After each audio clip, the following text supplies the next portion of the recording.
17 সালে একটা তথ্য বলেছিলাম, আমেরিকার এক প্রেসিডেন্ট ছিল, তার নাম ছিল যে টনি বেলাওয়ার। এই লোকটার একটা শালী ছিল, ছোট শালী, লরেন বুথ। এ মহিলা ইরানের তেহরান বিমানবন্দরে নামার পর এক মুসলমানের কাছে বলেছিল যে আমি ইসলাম গ্রহণ করব না, কিন্তু আমি ইসলাম জানতে চাই। অথেন্টিক ইসলাম জানা যাবে যে বই পড়লে আপনি আমার ওই বই দিন। মুসলমান তাকে কোরআন শরীফ দিয়েছে, ইংরেজি ভার্সন সহ।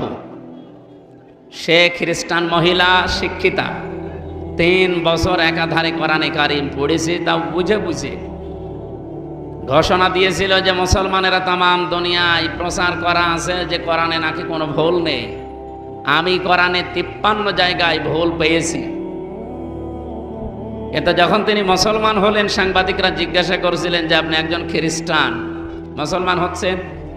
ও মহিলা বলেছে আমি মুসলমান হই এই কারণে আমি 53 জায়গায় কোরআন ভুল ধরেছিলাম, কিন্তু আশ্চর্যের বিষয় যেখানে ভুল ধরি দেখি তার পরের আয়াতে বা পরের সূরাতে আল্লাহ 1500 বছর আগে তার জবাব দিয়ে দিয়েছে। শেষে আমার জীবনের ভুল ধরা পড়ে গেছে। এই জন্য আমি বাপদাদার ধর্ম ত্যাগ করে এখন আমি মুসলমান, ইসলাম ধর্ম গ্রহণ করে মুসলমান হয়েছি। সুবহানাল্লাহ।